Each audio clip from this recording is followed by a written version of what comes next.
Hello everyone, this is Wasim and this is our new MCQ question. So please go through it and try to give the correct answer.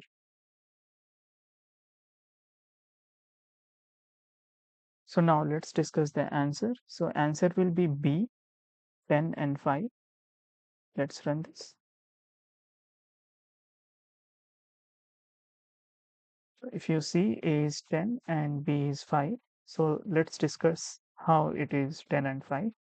So if you see in the first statement, we are declaring A and B with value 5 and 10. So A will be assigned with 5 and B will be assigned with 10. Now in line number 4, we are shadowing B with new value. So the B is 10 minus A is 5. So it will be 10 minus 5 and A will be 5 and new B. So new B is 5. So 5 plus 5, it will be 10. So the answer will be 10 and 5.